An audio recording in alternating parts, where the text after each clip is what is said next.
Welcome back. It's the Alex Jones Show, Tuesday, September 7th. I'm Paul Joseph Watson, filling in for Alex, who is away working on a project with Governor Jesse Ventura. And we're talking about the religion of death. We're being brainwashed, not only politically, financially, socially, but spiritually and culturally. We're being brainwashed to believe in the religion of death. Neo-Eugenics under the cloak of global warming and the myth of overpopulation. And we were playing the clips before the break of notorious criminal mastermind, the man who led the cult, the infamous Manson family that slaughtered 9 people in the summer of 1969. And Manson, from his prison cell in California, now has a new mission for his followers, and that is the mission of environmentalism and overpopulation, which as far back as the mid-80s, Manson communicated through these prison interviews when he said that the polar ice caps were melting because of CO2 and that we need to kill 50 million people in order to save the air, the water, the trees and the animals. And just by coincidence, the modern proponents of neo-eugenics, people like Al Gore, John-P-Holdren, James Lovelock, are saying exactly the same thing as Charlie Manson. Does that concern us at all, that a man who masterminded the brutal slaughterings of 9 people and who has a swastika carved in his forehead has the same doctrines as the people who now run the environmental movement?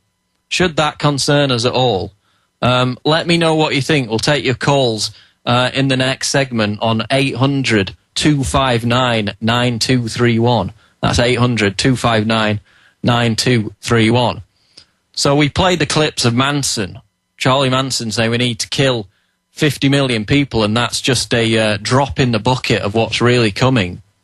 And he went further in other interviews, especially more recent interviews, in fact. For example, an interview with CNN or a phone conversation that was obtained by CNN. Manson said that basically carbon dioxide is a sin and that we need to pay indulgences on it. He said we were sinning against the air.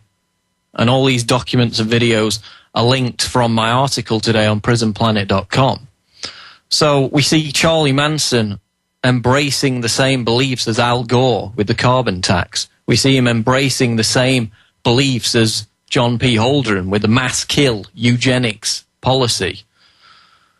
And we also see him calling for a return to the agrarian age. In another interview, they interview one of his followers. That's right. I mean, Manson's got a new family now that move close to the prison and listen to his lectures on global warming.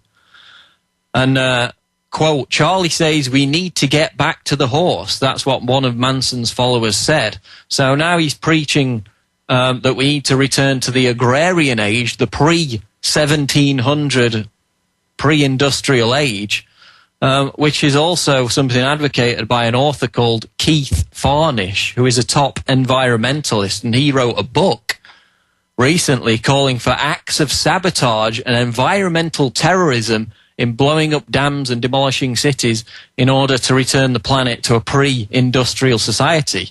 Now, what's amazing about his book is it's endorsed by Dr. James Hansen, who is one of the most prominent environmentalists and scientists in America.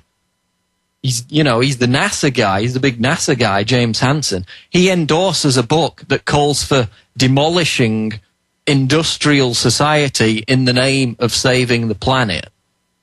And this is similar rhetoric to what the murder mastermind Charles Manson now preaches to his new following from his jail cell in California. And of course, we're talking about this because last week, James J. Lee, this crazed gunman, went into the Discovery Channel building with explosives, took hostages, and we later learned that he did so because he wanted the Discovery Channel to air more programming about global warming. So these nutcases that are being influenced by this eugenicist propaganda, these people that have been inducted, who have bought the religion of death, are now out there acting on their crazed beliefs of overpopulation and man-made global warming by committing or attempting to commit acts of violence. We had the couple in Argentina who killed their own child.